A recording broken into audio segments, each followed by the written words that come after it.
Gabriel, cuando quieras. Pues muy buenas tardes a todos.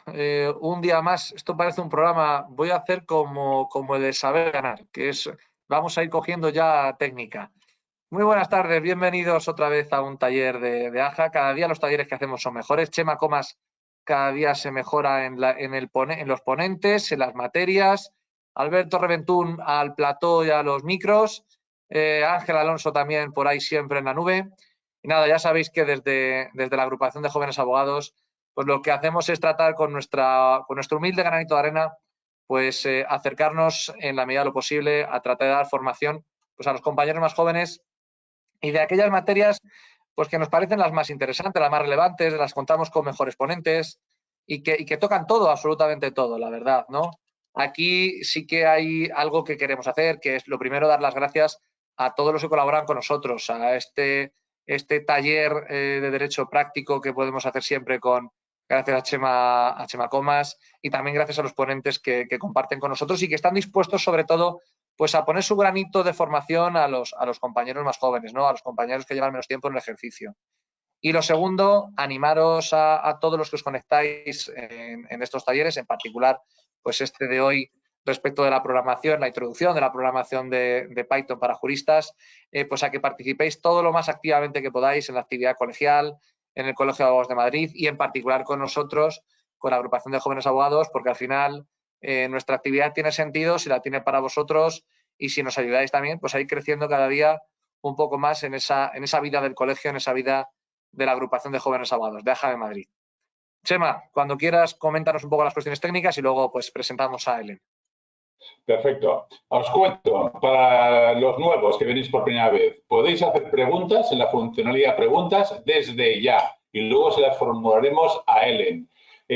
También tenéis unos documentos muy chulos en documentos para descargar con info sobre todo de AJA, de la abogacía joven madrileña y sobre todo una serie de ebooks de nuestros colaboradores donde podéis descargar gratuitamente contenidos vinculados a la tecnología legal y al marketing jurídico que os van a molar muchísimo. Antes de que efectivamente Gabriel hable del perfil de Helen, yo quiero comentaros 3 cosas sobre ella.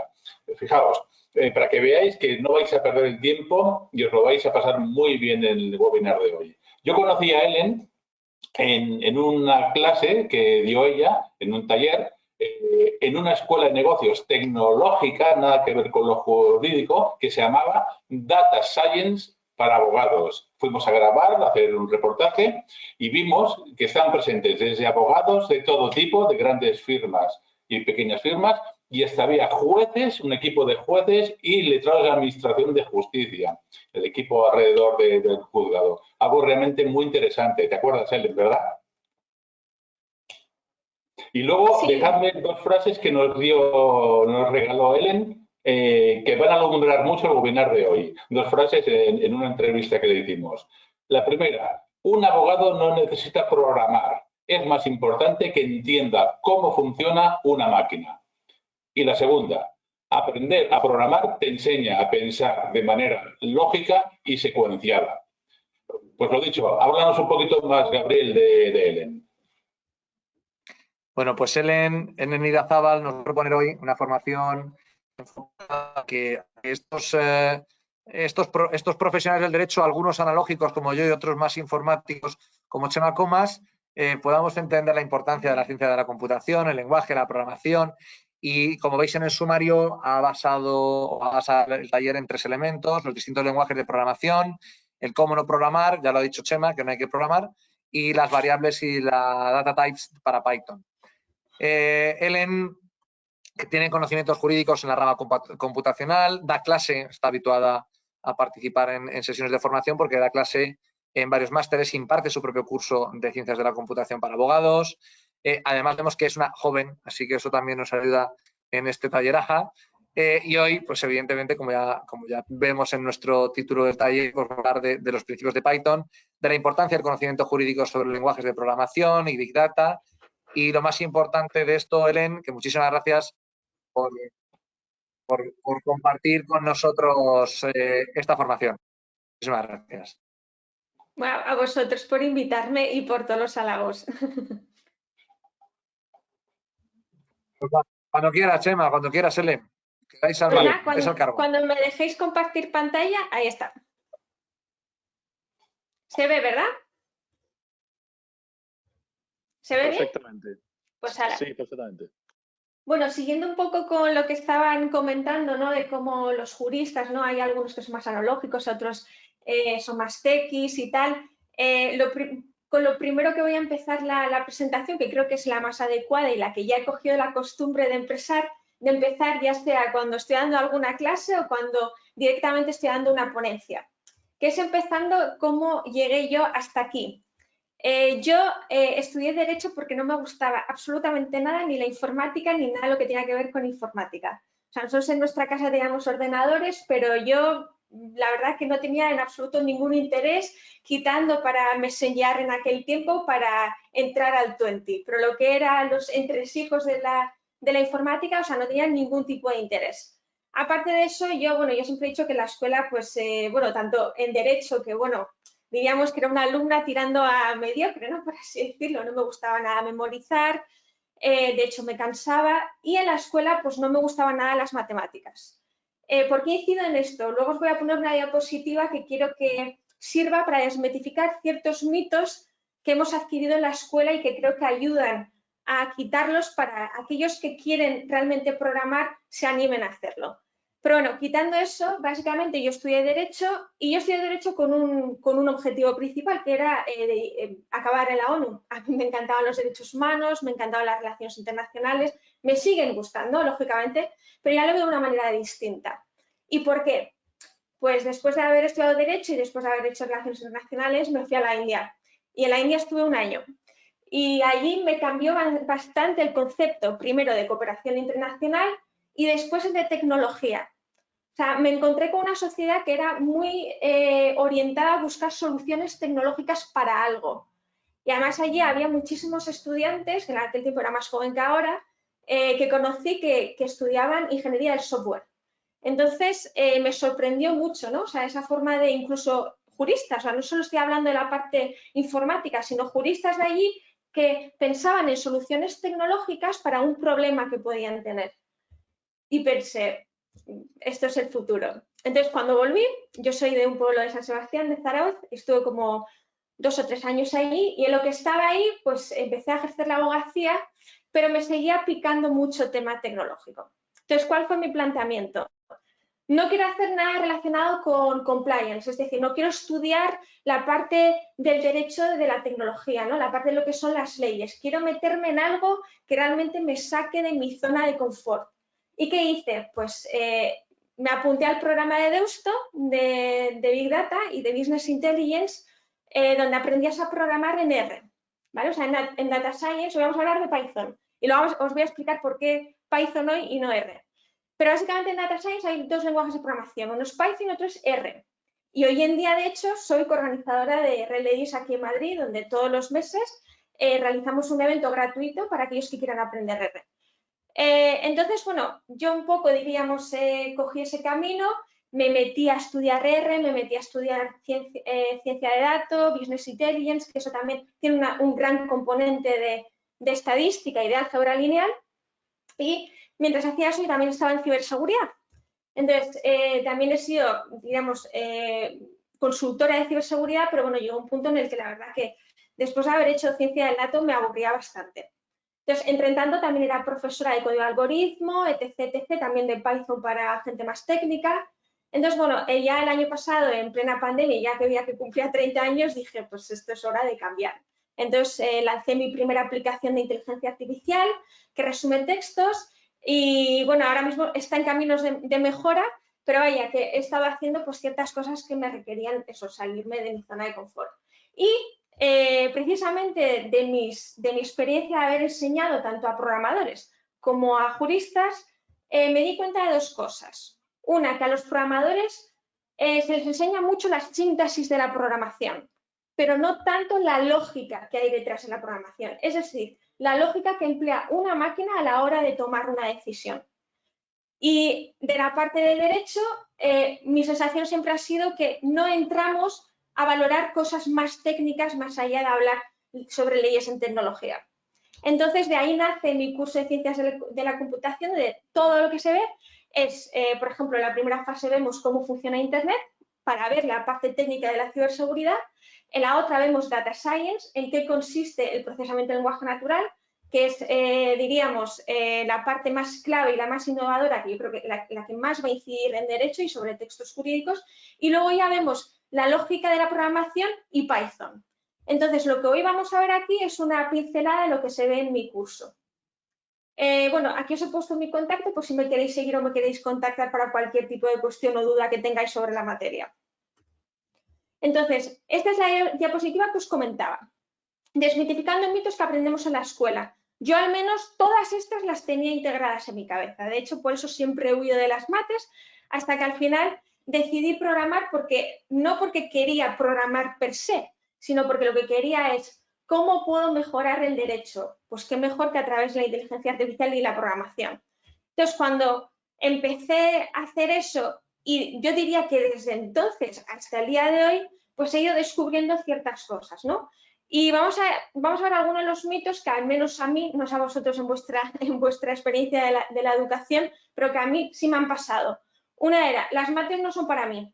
O sea, si se me dan más las mates, pues las mates ya no son para ti. Entonces, a no ser que hagas una carrera de ciencias, pues igual, aunque la hagas, te va a costar hacerlo.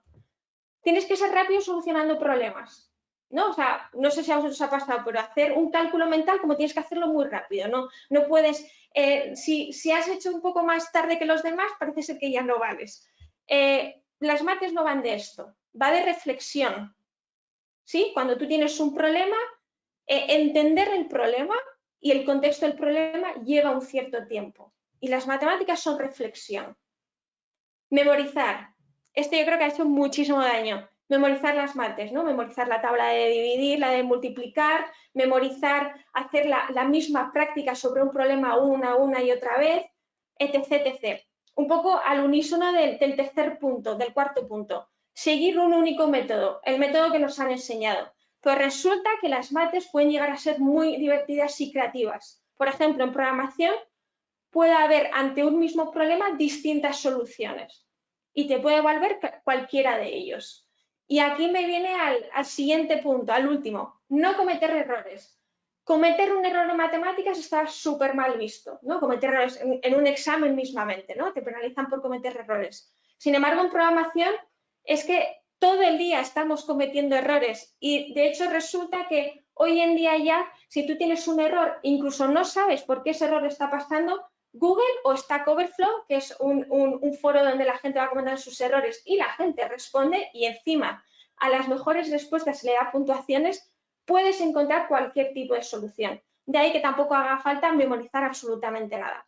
Es práctica, práctica y práctica. Vale, ¿por qué creo que la pregunta de por qué los abogados deben de aprender a programar no es correcta? Voy a ir con el primero de los puntos enseñándoos un poco los distintos perfiles que hay en informática, ¿vale? Vamos a ver los dos principales. Bueno, vamos a ver los dos así que son bastante famosos o son populares, ¿no? Que todo el mundo los conoce. El primero es el backend developer. Este profesional es todo lo que hace es todo lo que está detrás de una web, todo lo que no vemos de una web cuando nos conectamos, por ejemplo, a Twitter. Nosotros vemos el front del Twitter, de ahí el frontend developers, pero lo que pasa por detrás no lo vemos. Pues todo lo que pasa ahí detrás se encarga el backend developer. Entonces, en palabras más técnicas, el código que genera la respuesta que contiene lo que vemos en una web. Por ejemplo, la conexión de cliente a servidor, cómo está configurado para que alguien pueda meter su contraseña, etc, etc. Para los backend developers hay una serie de lenguajes de programación que curiosamente también está Python, por eso es muy popular, pero también está en Java, está PHP, está Ruby. Y de hecho, por cada lenguaje de programación tenemos una comunidad tecnológica, al igual que R, de la que soy yo R-Lady, Java tiene su propia comunidad tecnológica, PHP tiene su propia comunidad tecnológica, etc, etc. Todos tienen una comunidad tecnológica para apoyarse y hacer intercambio de conocimiento. Luego están ya los front-end developers, que son los que se encargan de hacer todo el contenido visual y experiencia de usuario de la página. Y fijaros, los lenguajes son distintos. HTML, que seguro que sonará a todos, CSS y JavaScript. para ellos también cada uno tiene su propia comunidad. Veis que aquí uno se puede dedicar a backend developer, otra frontend developer. Luego hay una profesión que une ambas dos, que se llama el full stack developer. El full stack developer sabrá de las dos cosas, pero alguien que, por ejemplo, está especializado en backend developer no tiene por qué saber frontend developer. ¿Eso qué lleva? Que igual no sabe un lenguaje de programación de frontend. ¿Sí? Por eso digo, cuando hablamos de los abogados de programar, vale, pero ¿el qué? No, lo primero que hay que hacer es, ¿para qué quieres programar? Ponte un objetivo, ¿vale? O sea, no es aprender a programar por aprender a programar. Siempre, siempre, siempre tiene que haber un objetivo. Estos dos son también otros tipos de perfiles. Esto es un poco más de diseño y experiencia de usuario, que están dos, que está el UX y el EU, donde también hay gente que se dedica a hacer esto. Todos estos, también os digo, todas estas profesiones que os estoy comentando, ahora que existen bastantes bootcamps, cualquiera que haya estudiado lo que haya estudiado puede meterse a hacerlo. Por eso os digo que no os pongáis ningún tipo de limitación si aquí hay alguien que quiere realmente aprender a programar. Profesionales del dato, todo lo que tiene que ver con inteligencia artificial. Aquí he puesto los tres principales, diría yo, pero hay más. El Chief Data Officer es el que lidera la gestión de los datos, ¿vale? Es como el jefe de los datos, el que lleva la estrategia, etc., etc., un poco el que también gestiona el grupo, el equipo. Luego estaría el Data Engineer. El Data Engineer es importante por el Big Data, porque el Big Data muchas veces no se relaciona mucho con la inteligencia artificial, pero en realidad para hacer inteligencia artificial, para hacer análisis de datos o de texto, no te hace falta tener un Big Data. Lo que te hace falta son datos, pero no te hace falta tener un Big Data. Pero el Big Data tiene una diríamos una peculiaridad que al ser tantos datos hace falta una gestión de esa infraestructura donde se almacenan esos datos. Precisamente sería el paso previo al que le llegaría el Data Scientist, que es quien analiza esos valores, analiza esos datos y extrae un valor de esa información. Entonces, básicamente, el Data Engineer es el que se encarga de la infraestructura del data, por ejemplo, el servidor o de cómo mantiene esos datos. Siempre pongo el mismo ejemplo. No es lo mismo ser Data Engineer en Google, que prácticamente Google, por peticiones al minuto y al segundo en todo el mundo, recibe una cantidad inmensa de trabajo y de datos, a tener, pues, no sé, una página web donde no tiene tanto tráfico. ¿Sí? Y el Data Scientist, ya sea Google, ya sea una página web que no tiene tráfico, lo que puede hacer es analizar esos datos para extraer un valor. Y aquí está un poco la innovación donde está en jurídico, que ahora vamos a entrar un poco más en verlo en especificidad. De todas formas, hemos visto estos tipos de profesiones, pero también existe, por ejemplo, el del hacker o el del consultor de ciberseguridad. No sé si se me olvida alguno más. Bueno, diríamos que esos son los principales. Pero os habéis hecho una idea, ¿no? Por cada perfil existe un lenguaje de programación o existe otro. ¿Sí? ¿Por qué? Porque cada uno de ellos utiliza ese lenguaje de programación como medio. Entonces, ¿yo qué suelo decir? A día de hoy, al menos, en nuestra profesión jurídica no nos hace falta programar para sacar, por ejemplo, una demanda. Pero, por ejemplo, para algunos trabajos como protección de datos, compliance, ciberseguridad, si pronto sale una ley de inteligencia artificial, pues nos hará falta tener un mínimo de conocimiento de cómo funcionan. Y yo siempre digo, de ahí mi frase que bien ha dicho Chema, es más que aprender a programar, es muy importante conocer, que no aprender, conocer cómo funciona una máquina por dentro. Y el lenguaje de programación, al menos chapurrear un poco, te permite ver esa parte. Y luego ya si alguno de vosotros realmente quiere aprender a programar, fantástico, porque precisamente hoy en día tenemos derecho y programación donde se pueden unir. Antes seguramente no tenía hace unos años no tenía tanta importancia, ni todavía se veían mucho las conexiones, pero a día de hoy yo creo que sí, puesto que un texto jurídico se puede analizar mediante un lenguaje de programación como Python. Y ahora vengo al punto de Python. ¿Por qué escojo Python en primer lugar sobre R?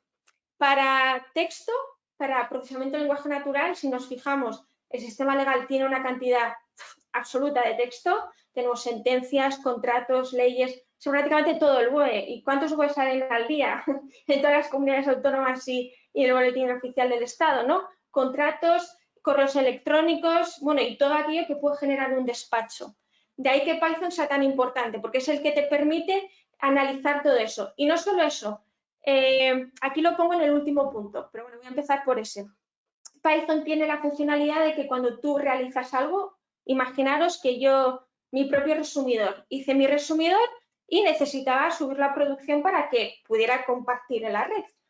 Pues Python tiene accesibilidad para poder que eso pase, es decir, se lleva bien con HTML y con, por ejemplo, el Framework Flash para que tú puedas hacer eso relativamente fácil, subirlo a un servidor.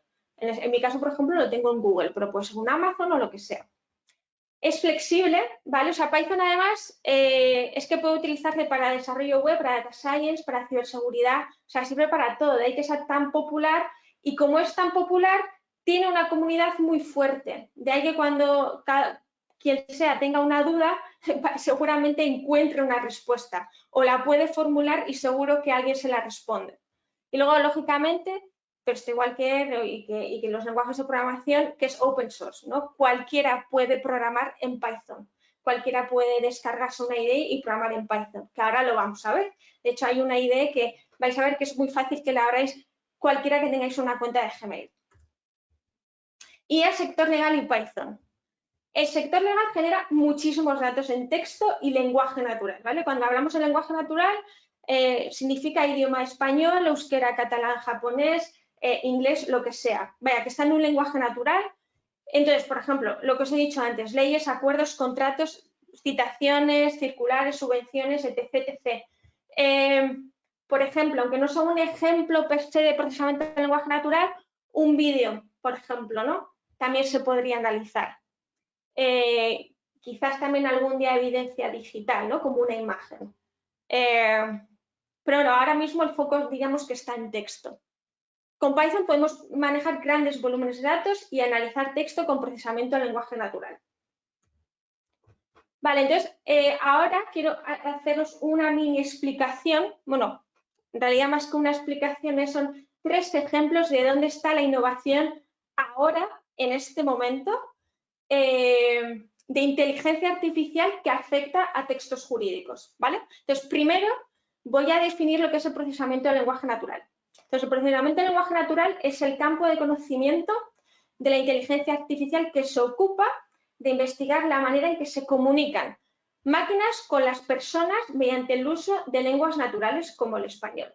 ¿Y cuál diríamos que es el intermediario entre persona-máquina para instruirle a la máquina que haga algo? El lenguaje de programación, en nuestro caso de hoy será Python.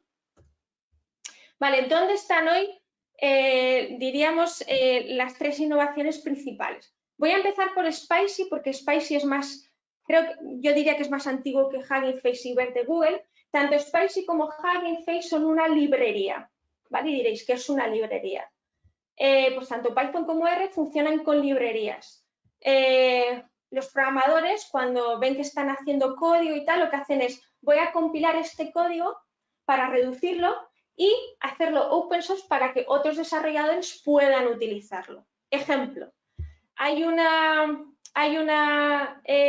digamos, un método de limpieza de texto que sirve para cualquiera, también para una casuística jurídica, que es quitar preposiciones. Luego ya sé que alguno diréis que quitar preposiciones de un texto jurídico pues puede no ser una buena idea. Pero vaya, que es una funcionalidad. Entonces, claro, imagínate, si no tuviéramos una librería que trae un listado de todas esas preposiciones, yo como programadora tendría que quitarle todas esas preposiciones una por una al texto. ¿Qué hace la librería? Están compiladas todas y yo únicamente la importo a Python y con una línea me lo ejecuta y lo limpia. Entonces, básicamente para toda la tarea tenemos una librería. Para aplicar un algoritmo, mejor dicho, un modelo de Machine Learning, también hay librerías. En la librería diríamos que ya viene compilado toda la fórmula matemática. Si fuera una regresión lineal, la fórmula de regresión lineal viene dentro de esa librería y no te hace falta decirla explícitamente, ¿vale? O sea, de ahí la potencialidad que tienen las librerías y en parte porque se ha hecho más fácil también programar, puesto que si no habría librerías matemáticas yo no podría seguramente programar. Tendría que volver a la escuela y volver a aprender mates desde cero. Bueno, igual desde cero no, pero igual irme a la carrera de matemáticas sí. Entonces, eso facilita que programadores puedan programar y al mismo tiempo matemáticos que igual no han programado nunca puedan también programar otro tipo de tareas. Entonces, para contextualizar un poco estas tres innovaciones, el procesamiento del lenguaje natural tiene ciertos retos, de hecho tiene bastantes retos a día de hoy. Uno de ellos, imaginaros un algoritmo, ¿vale? O Python o la máquina, vamos a hablar de la máquina. La máquina no tiene sentimientos, la máquina es incapaz de contextualizar por qué un texto está redactado de una manera o qué significado tiene, o sea, no sabe, puesto que no es un humano, no concibe las reglas que nosotros utilizamos en nuestro día a día. Por ejemplo, una mentira no la va a pillar, una ironía no la va a pillar, un refrán no la va a poder entender, una expresión tampoco. Sinónimos, ¿no? Dos palabras que son distintas pero tienen un mismo significado, no lo va a entender.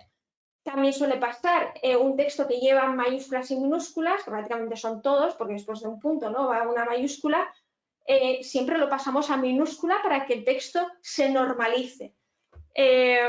Tampoco entiende lo que es un signo de puntuación, etc. Hay un reto, ¿vale? Que ver de Google, diríamos que lo está puliendo bastante bien, y es el siguiente. Hasta hace nada, con Machine Learning, no podíamos contextualizar el significado de una palabra en su frase, ¿no? Imaginaros un artículo de una ley. Un artículo de una ley, claro, palabras sueltas no nos tienen por qué decir nada, pero en su contexto sí. Previamente se analizaba palabras sueltas. Con ver de Google, que esto lo sacó Google, se puede empezar a hacer eso. De hecho, el buscador de Google ahora ha incorporado este ver. El buscador del BOE podría incorporar este ver porque parte es código abierto, entonces podrían tener desarrolladores que estén desarrollando. El Zendog podría incorporar exactamente lo mismo.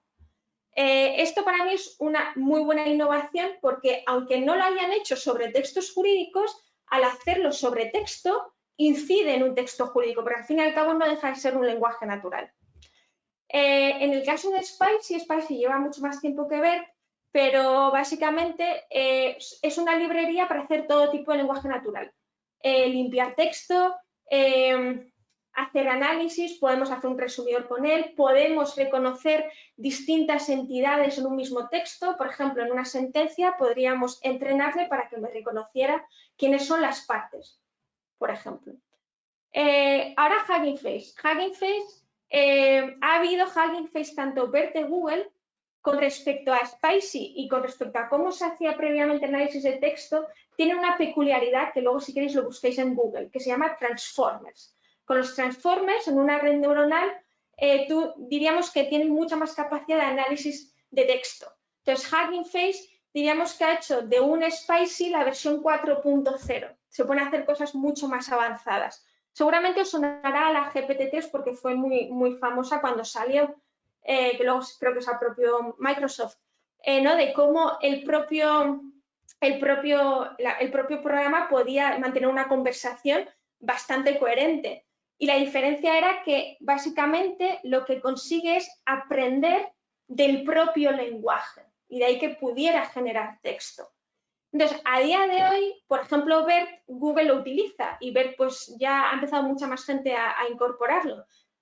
Yo digo, ¿dónde estamos los juristas, no, para incorporarlo a nuestro sistema? Es verdad que Hugging Face Spicy también diríamos que es bastante famoso, pero es verdad que todavía no estamos viendo cosas muy generalizadas. O sea, hemos empezado a tener, diríamos, resultados aceptables, pero es verdad que hay cosas en las que sí podemos hacer uso, pero por ejemplo en el caso de Hugging Face, para poder entrenar algo de nuevas es muy costoso. Entonces, bueno, la cuestión es ir rompiendo un poco esas barreras. Vale, entonces hemos visto esas tres casuísticas. Cuando veamos ahora los ejemplos de Python, tener en cuenta que lo que vayamos a ver en la introducción de Python es la misma lógica, un poco más compleja, para hacer análisis de texto, ¿vale?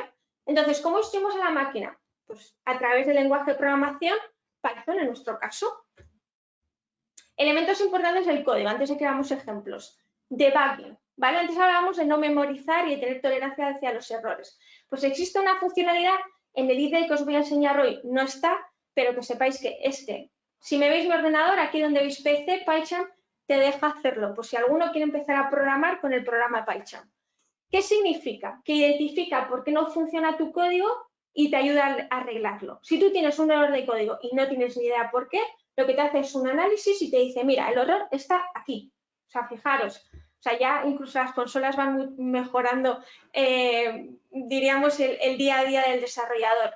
Síntesis, ¿no? Esto es lo que os decía, que muchas veces en la programación se centra mucho en la síntesis, pero no tanto en qué es lo que está haciendo, ¿no? Entonces, las síntesis básicamente son las reglas que definen la estructura del código. Si metes la pata en una síntesis, código te da error y luego haremos una pequeña prueba.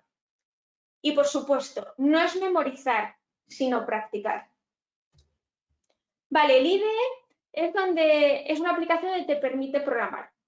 ¿Vale? En algunas ocasiones esta IDE se descarga e instala y otras veces, como en mi caso anterior, como en mi caso actual, perdón, lo vamos a abrir en Google. Entonces, me imagino que tendréis una cuenta Gmail, pues en Google Drive hay un programa que te deja programar en Python, que lo vamos a ver ahora mismo. Y además es gratis. De todas formas, si alguno se quiere descargar, hay una versión de descarga que se llama Jupyter Notebook, o si no, la que os he dicho que se llama PyCharm.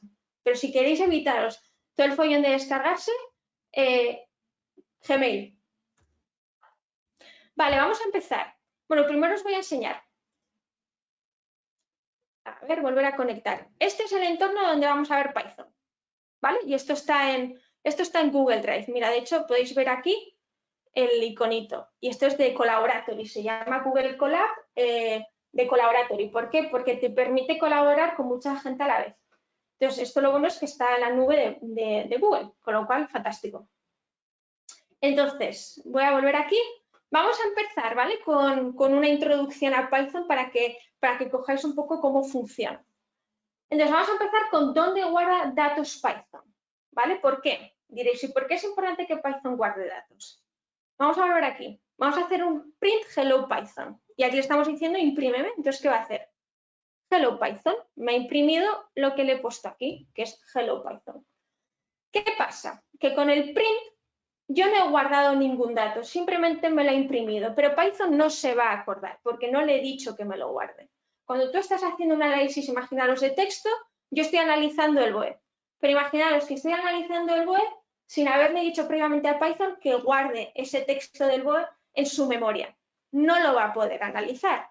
De ahí la importancia de las variables. Entonces, ¿cómo funcionan las variables?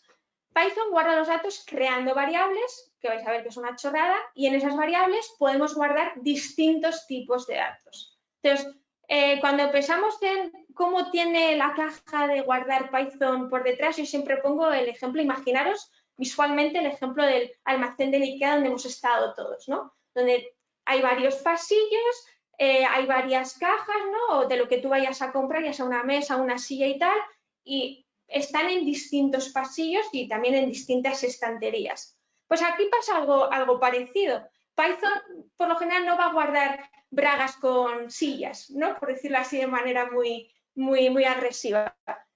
Los mismos tipos de datos los guarda en el mismo sitio, ¿vale? Entonces, y por ejemplo, también si tiene un dato que pesa mucho, imaginaros, no es lo mismo guardar 3.000 páginas del BOE que guardar un número. Para uno necesita mucho más espacio, ¿no? Entonces, dependerá de si la caja sea mayor o menor. Lo guardará en uno u otro sitio. Y también, para acordarte, para que Python se acuerde y yo también me acuerde, le ponemos siempre un nombre, que es el nombre de la variable. Y en este caso, por ejemplo, aquí entramos en variables. Creamos una variable. A esta variable yo la he llamado código contrato, código / contrato. Y este es el valor que le asigno a esta variable. Entonces, cuando le doy al play, ¿vale? Es que el código corre. Aquí lo que veis aquí es un comentario. Para hacer comentarios siempre va con asterisco. Y ahora, fijaros, sin decirle al print, solamente llamando a la variable, ya se acuerda de cuál es su valor, que es este número gigante. También puedo guardar cuál es mi nombre, que en este caso es Ellen. Y también con el print o sin el print, da exactamente igual en el caso de las variables, me lo imprime porque se acuerda, ¿vale? Entonces, eso en el caso de las variables. ¿Qué se guarda en las variables? ¿Vale? Esto se ve en cualquier introducción a Python, siempre vas a ver este mismo tema. Están las listas, están los diccionarios, están los números y están los strings, ¿vale? Entonces, ahora, qué mejor que verlo con un ejemplo en Python. Número, fácil, todo el mundo conocemos números, ¿no? Aquí, por ejemplo, puedo hacer una resta. Y mirad, nos da un output. Tiene dos tipos de número, ¿vale? El float, que son aquellos que siempre llevan un punto, el 7.6, 7.5, 1.3, 1.4. Y el integer, que son los íntegros, ¿vale? El 20, el 1, el 2, el 3, el 4 y el 5. Los distingue de esa forma. Pero si os fijáis, puedo igualmente hacer una operación aritmética, ¿vale? En este caso, bueno, y aquí como bien habéis visto, la variable asigna este valor, ya sea un float o un integer, un número. Ahora tenemos las listas, ¿vale? Ahora tenemos la data type lista. Yo siempre digo, imaginaros la lista como una lista de la compra, ¿vale? Como cuando vais a hacer la compra. Y aquí, por ejemplo, he puesto cesta de la compra. La variable se llama cesta de la compra y le asigno estos valores. Fijaros, patatas, acelgas, pasta, leche, queso. Podéis cambiar el nombre, podéis poner lo que os dé la gana. Entonces le doy al play para que lo guarde. Si quiero acceder a ver el primer elemento, Python siempre empieza desde el 0, no desde el 1. Si en lugar del 0, que nos ha sacado patatas, puesto que es el primero, le pongo el 1, me va a sacar acelgas.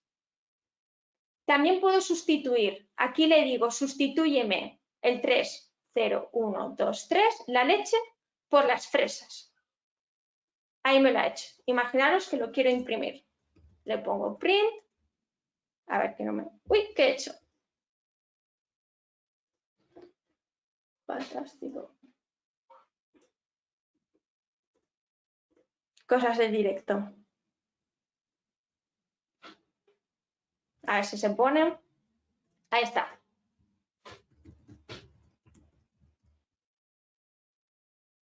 Ahí está. Me la ha cambiado. ¿Sí? Lo voy a quitar. Entonces, aquí también no solo hace falta que sean palabras, ¿vale? Pueden ser también números, por ejemplo. Y también podemos mezclar caracteres como podemos mezclar números. Y aquí, por ejemplo, tenemos esta nueva lista y le digo, sácame la tercera, el tercer elemento, que sería otra lista. 0, 1, 2, 3. ¿Sí? Ahora vamos a por los strings. Esta es la parte importante que es para texto, ¿vale? Fijaros aquí. Aquí guardamos, esto es intro a Python, ¿vale? A esta variable que se llama str1. Y aquí le digo, pásame todo a mayúscula. Y en este caso me pasa toda la frase a mayúscula. También podemos partir la frase en palabras con el split. ¿Sí? Antes era una frase y ahora son palabras distintas e individuales. ¿Vale? Esto para que veáis un poco cómo funciona en la parte de texto, que es a mí la que más me gusta seguramente porque soy abogada. Diccionarios. El diccionario es un poco, pasa como con las listas. Un diccionario es exactamente igual como funciona un diccionario. Clave, valor. Si nos fijamos, cuando vamos a un diccionario es para buscar el significado de una palabra, ¿no? Está la palabra y está su significado. Pues aquí funciona parecido. Aquí le ponemos la clave, que en este caso es clave, le he llamado clave 1 y el valor es el 1. Aquí le he llamado clave 2 y el valor es legalText. Y si le digo al print, me lo imprime. También podemos dejar, por ejemplo, el diccionario vacío. Y fijaros, aquí aparece que ya no hay nada porque le he puesto que me haga un clear, que es limpiar. Vamos a pasar a otra fase. ¿Cómo toma decisiones Python? Os sonará que normalmente todas las computadoras funcionan con ceros y unos. Pues aquí un booleano toma una decisión en base a true o false, verdad o mentira. Un ejemplo muy sencillo. Le estoy diciendo, imprímeme si este número es mayor que este otro. No es false. Vamos a ver ahora uno que tiene un poco más de... A ver si puedo poner esto aquí. Sí, vale. Entonces, este es también otra forma de tomar una decisión, pero un poquito más compleja. Entonces, os he puesto un ejemplo. Bueno, no hay manera. Da igual. Condiciones. Siempre funciona con if, else. Es el caso hipotético. Por ejemplo, si estás colegiado en un colegio de abogados, puedes ejercer la abogacía. Si no, no. If sería el sí, si estás colegiado, y el else, en inglés, sería el si no, no. Veamos un ejemplo. Este mismo, con números. Le ha asignado a la variable A el valor de 500 y a la variable E el valor de 77.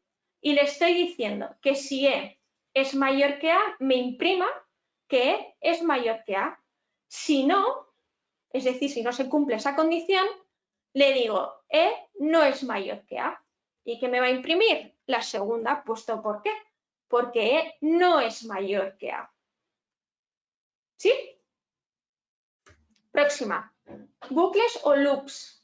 ¿Vale? Esto es como, bueno, os he puesto este ejemplo. Imaginad varios juicios de una misma materia, misma problemática, misma evidencia. Por ejemplo, una cláusula suelo. Básicamente, el juzgado lo que hace es recibir cláusulas suelo y al final analizar cláusulas muy parecidas y tomar o no una decisión. Pero vaya, que la actividad sigue siendo la misma. Eso sería un poco el ejemplo de un bucle llevado a jurídico. Entonces, por ejemplo, ¿cómo lo haríamos? Si hay cláusula suelo, sentencia favorable. Entonces, veámoslo aquí con otro ejemplo. Mirad este ejemplo. Aquí he puesto, ¿vale? En esta lista, leyes, sentencias, acuerdos, contratos, buscadores. Y le digo, en este bucle, que recorra estas 1, 2, 3, 4, estas 5 palabras y las que empiecen por la S, la 0, sería la primera letra, las haga mayúsculas. Ah, mira, ya había hecho el spoiler. Entonces, ¿qué me va a salir? Sentencias. Pero imaginaros que en lugar de la S le digo que es la A. Acuerdos. Es decir, recórreme estas 5 palabras y cuando se cumpla la condición de que la primera letra es la A, me la haces mayúscula y me la imprimes. Y luego hay muchas más ejemplos, pero básicamente la lógica es esa. Veamos ahora un ejemplo de la función, ¿vale? ¿Funciones en qué consisten? Consisten en, prácticamente esto es un mecanismo de eficiencia de los desarrolladores. Muchas veces cuando se está haciendo algo requiere hacer mucho código. Las funciones permiten hacer menos código y guardar esa función para futuribles, ¿no? Pues igual en algún momento dado lo necesitas. Entonces, este mismo, que es fácil, aquí le hemos puesto, definimos, este es el nombre de nuestra función. Esto, el def significa que le estamos llamando a la función, que lo estamos estableciendo. Entonces, ¿qué hace esta función? Cada vez que le metamos un número, en nuestro caso vamos a meterle el 10, le suma un 100. Porque aquí le hemos puesto el 100. Fijaros, si fuera un 200, le suma este 10, aquí he puesto 120. Serían 210. Imaginaros que en lugar de el 10 tengo el 5. ¿Cuánto saldrá? 205. ¿Sí? Entonces, se hacen funciones para, diríamos, ahorrar tiempo en hacer algo. ¿Vale? Entonces, los desarrolladores desarrollan funciones para hacer eso. Entonces, ahora vamos a ver un ejemplo de librería. No sé si la he puesto aquí. No. Pero bueno, está aquí, así que no pasa nada. ¿Os acordáis como antes os he mencionado las librerías, ¿no? Como la de Hugging Face, como la de Spicy? Ver no es una librería, es un framework, ¿vale? Por si acaso. Pero vaya, que lo que hemos dicho, que las librerías sirven para diríamos, simplificar mucho el trabajo del desarrollador que está programando en ese momento. Entonces, hay una librería que se utiliza también en procesamiento de lenguaje natural, que se utilizaría también para jurídico, que se llama Regular Expressions. Entonces, fijaros, simplemente con un import ya lo hemos instalado. Entonces, os he puesto 2 ejemplos, ¿vale? De lo que hace una expresión regular. Aquí he puesto una frase sin ningún sentido, ¿vale? O sea, he puesto letras en minúscula, mayúscula, números, este número es grandísimo, esta palabra y esta palabra. Y aquí me dice, aquí lo que hace es machear todo el abecedario, de la A a la Z. Y si os fijáis, nos ha imprimido todas las palabras que están aquí, exceptuando los números, puesto que mi condición en ningún momento le ha establecido que nos saque números, sino más bien que nos saque, bueno, en este caso, letras. Fijaros en este. En este digo, mi pattern es Python y la secuencia es R, Python y PHP. Y le digo, búscame si el pattern está en esta secuencia. ¿Y qué me va a decir? Match, porque Python sí que está aquí. Sin embargo, si le pongo una palabra que no se encuentra en la secuencia, por ejemplo,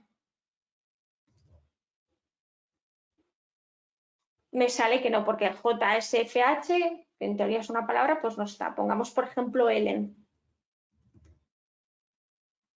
Tampoco estaría, ¿vale? Entonces, esto que acabamos de ver, esta pequeña introducción, sirve de base para poder, bueno, en primer lugar, para poder entender cualquier código que se os ponga enfrente y también para que si queréis hacer algún tipo de carrera en programación, ya sea en otro lenguaje, al final si aprendes un lenguaje te va a ser mucho más fácil aprender otro porque al final la lógica es bastante parecida. Lo primero que hay que hacer, este es mi último consejo, es empezar con alguna, si eso es lo que queréis hacer también, empezar con alguna. Y yo siempre recomiendo Python porque es de las más fáciles que hay y que es de las más populares y siempre, siempre, siempre encontrarás a alguien en Internet que tenga respuesta a vuestra duda. Y nada más, muchísimas gracias.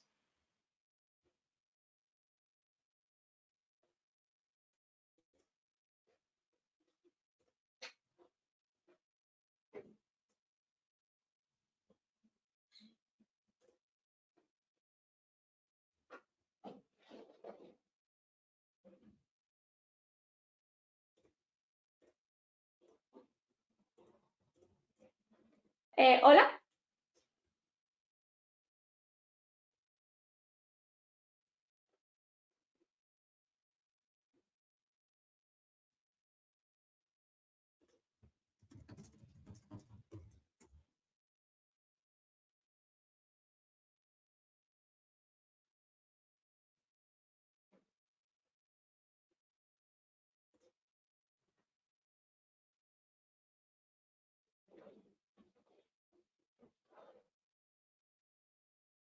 Hola. No sé si alguien me está escuchando, ¿no?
Disculpa, Ellen.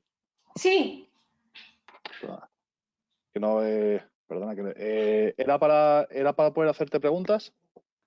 Sí, claro, no, es que estaba aquí y digo, no sé si alguien me está escuchando o no, o si yo no puedo escuchar disculpa. o lo que sea. Ah, vale, vale. Sí, disculpa, perdona, que hemos tenido un pequeño problema. Vale, un momentito. A ver, vamos a ver, te voy a hacer algunas preguntas de los asistentes. Sí.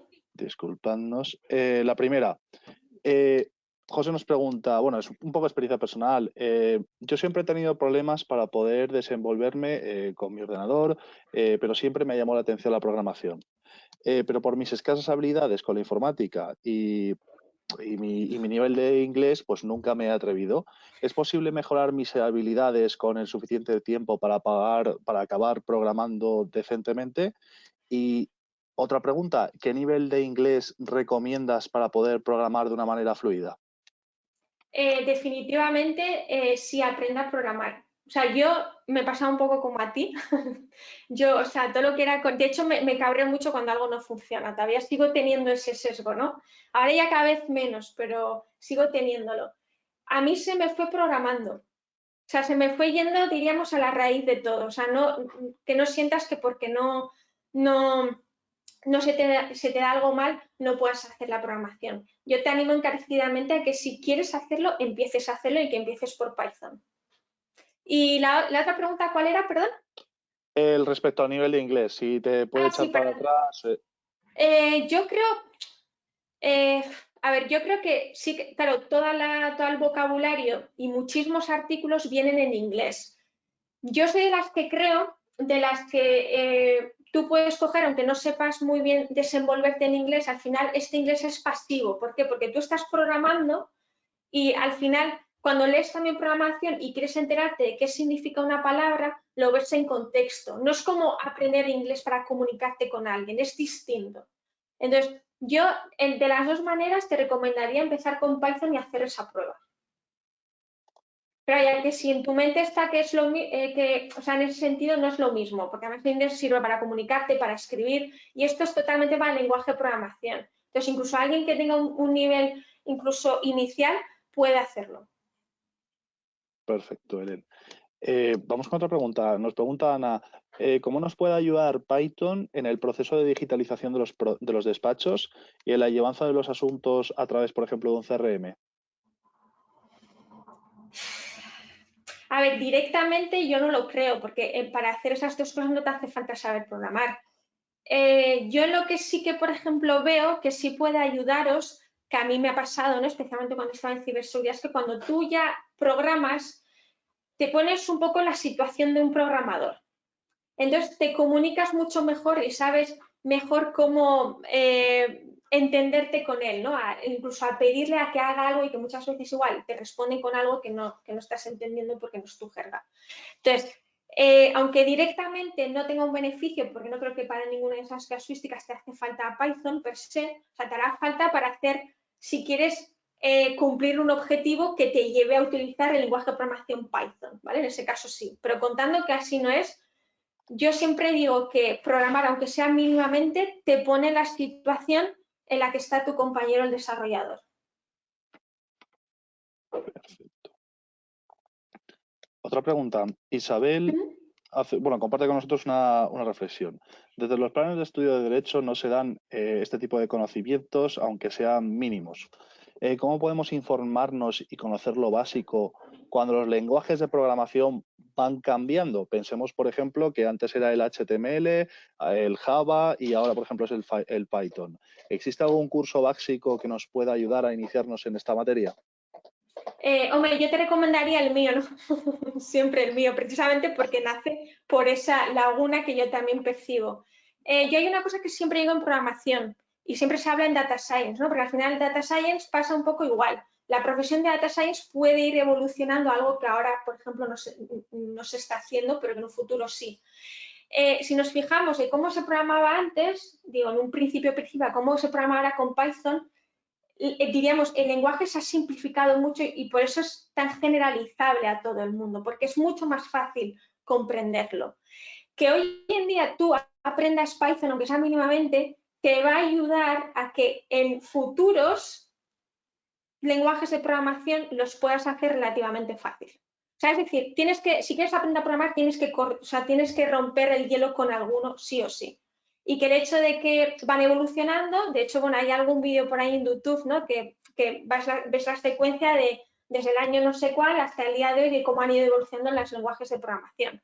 Aquellos que estudiaron los lenguajes de programación anteriores saben perfectamente hoy en día cómo utilizar un Python. De hecho, es mucho más fácil. Si tú aprendes hoy en día a utilizar Python, si en un futuro sale uno que sea más fácil, te va a parecer un camino de rosas.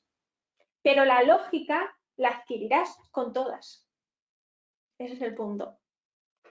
Respecto del curso que has comentado al principio, tu curso concretamente, ¿qué materias imparten? ¿Es muy específico respecto al Python? ¿Qué temas se tocan? Las 2 primeras horas tocamos cómo funciona la web, Internet, ¿no? En qué consiste una página web, los servidores, desde el punto de vista de ciberseguridad, ¿no? De qué es un firewall, qué es un antivirus, qué función tienen, la función del hacker, ¿no? Cómo es relación cliente-servidor, etc. Para los que quieren dedicarse a ciberseguridad y tengan que ver eso, ¿no? Como por ejemplo una IP, que también me parece importante. En la segunda parte vemos cómo hacer un proyecto de data science, de procesamiento de lenguaje natural, y cómo no hacerlo, ¿no? Que eso también es bastante importante. Y en la tercera parte vemos en qué consiste la abstracción, en qué consiste el algoritmo, en qué consiste tomar pasos lógicos para hacer programación, y Python vemos en las 2 últimas 2 horas. Lo explico yo y después se hacen ejercicios de Python. Respecto al tema de ciberseguridad que has comentado antes, nos pregunta Ignacio, ¿por qué a los abogados que nos hemos especializado en temas de ciberseguridad nos cuesta tanto acceder a empresas tecnológicas grandes? ¿Qué perfiles se están valorando más? ¿Qué consejo les puedes dar? Yo por propia experiencia, yo estaba en consultoría porque hay dentro de ciberseguridad, yo estaba en una empresa que era exclusiva de ciberseguridad. Puedes tener el perfil del hacker y puedes tener el perfil del consultor, que también lo ejercen los ingenieros. Para ejercer ese perfil de consultor, imaginaros, ¿no? En protección de datos tenemos la plataforma de análisis de riesgos. Para hacer un análisis de riesgos a una empresa pequeña de protección de datos personales, yo creo que no te requiere saber mucho técnico. Pero a la hora de hacer a una empresa tecnológica, donde tú tienes que conocer cómo funcionan los servidores, dónde está un firewall, cómo funcionan las redes, la segmentación de red, sí. Entonces, ahí yo diría diríamos, fundamentos de ingeniería de software. Y empezaría por entender cómo funciona Internet, porque al final el core está ahí. Porque al final todos los ciberataques pasan prácticamente todos cuando estás conectado a la red o por algo derivado de la red, ¿no? Como por ejemplo un phishing o que alguien ha reventado las medidas de seguridad. Entonces, yo creo que el pero está ahí. ¿Y qué suele pasar también? Que al final los juristas no tenemos una manera de pensar y los informáticos tienen otra. De ahí que yo diga que para romper un poco esa línea divisoria sea muy bueno coger la lógica de la programación, la lógica computacional. Cuando tengas un error o cuando un informático no entienda, ¿no? por qué le estás diciendo que en esta cláusula de ciberseguridad esto no funciona así, os sepáis entender. Porque de esa forma también es mucho más enriquecedora y seguramente podréis optar a una solución conjunta. Hay muchas veces que si no te entiendes dices, bueno, pues pondré lo que sea, no haré lo que sea y saldré del paso. Entonces, yo recomendaría que para ciberseguridad no hagáis, vamos a estudiar en qué consiste la ley de protección de datos, no. Veáis las partes técnicas de Internet. Al menos de manera conceptual, no hace falta irte al fondo del asunto. Es que cuando os den un mapa de servidores, seáis capaces de entenderlo. Nos pregunta David, el hecho de que Python sea de código abierto, ¿qué implicaciones tiene utilizarlo sobre los derechos de autor y propiedad intelectual? ¿El hecho de utilizar Python nos hace renunciar directamente a estos derechos? Hay mucha gente, por ejemplo, os pongo la casuística de BERT. Si no estoy confundida, BERT, el de Google, parte lo dejaron libre y otra parte se la quedaron ellos. Entonces, si por ejemplo tú en tu despacho quieres hacer un código, pues la haces. Y si quieres que una parte se pueda desarrollar por otros, pues lo que haces es hacerlo código abierto para que sea colaborativo. Al final, la idea de open source dentro de informática es el hecho de que consideran que cuando tú tienes un código, para mejorarlo, es mucho más eficiente hacerlo de manera descentralizada entre muchos usuarios que en lugar de 1 o 3 o 4. Entonces, ahí yo, para que veáis los derechos de autor o el copyright, si queréis podéis mirar en la página web de GitHub las distintas licencias que hay de open source para que tú escojas aquella que más te convenga. Entonces, cada uno de ellos, uno puede ser más copyleft, otro es más permisible, otros no tanto, y está en la página de GitHub. Perfecto. Os lo voy a poner aquí como es GitHub, no, lo he puesto mal, GitHub Open Source License. Y ahí vas a ver qué tipo de licencia le puedes poner, en este caso a los códigos. Perfecto. Mira, vamos con las últimas preguntas. María nos pregunta, estoy interesada en iniciar un doctorado buscando la conexión entre derecho societario e inteligencia artificial. ¿Aprender Python puede ser clave en estos momentos? No lo sé, porque derecho societario lo toqué hace mucho tiempo. Es que depende de la perspectiva que le quieras dar.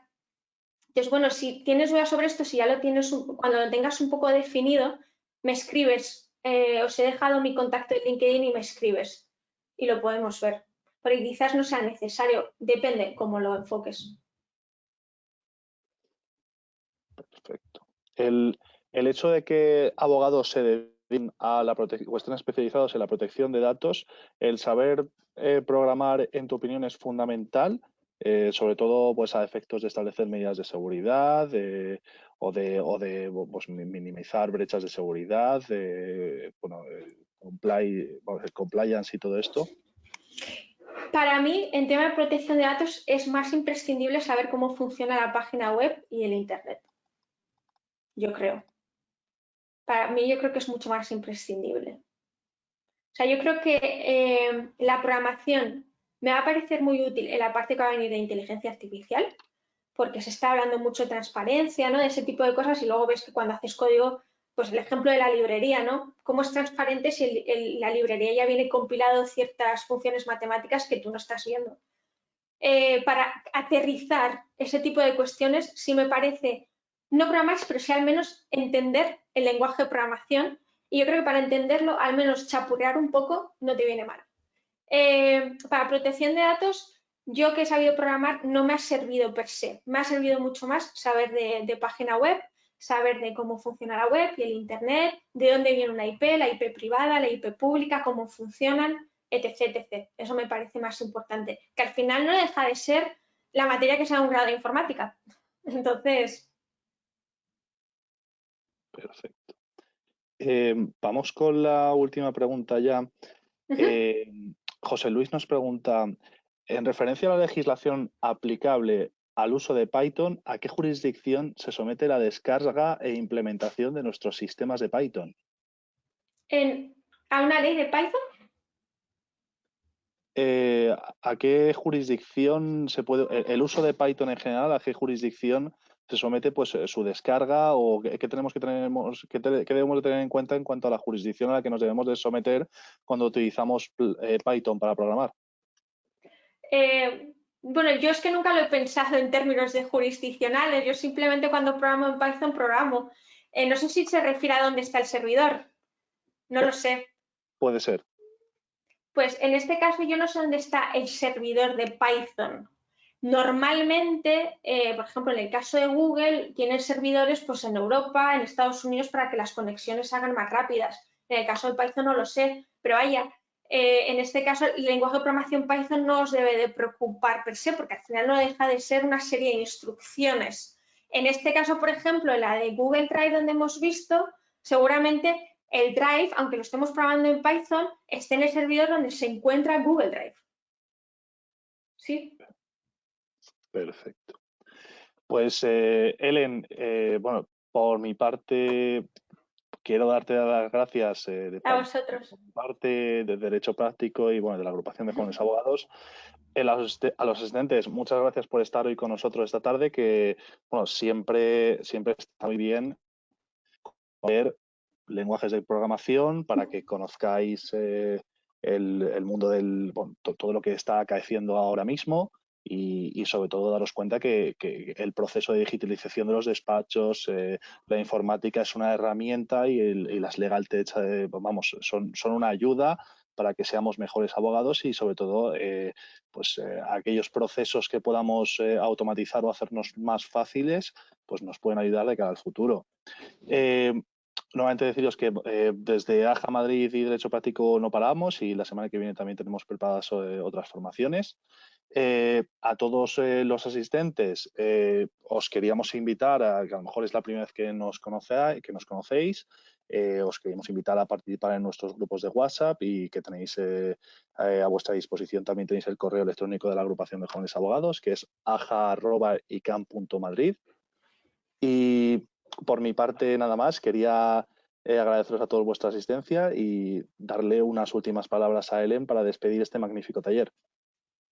Pues nada, muchísimas gracias a todos. Espero que os haya resultado interesante y ya os digo, si tenéis alguna casuística peculiar o lo que sea que queráis comentar, pues yo siempre respondo a las preguntas por LinkedIn o por correo. Muchísimas gracias a todos. Nos vemos en el siguiente. Gracias. Hasta luego.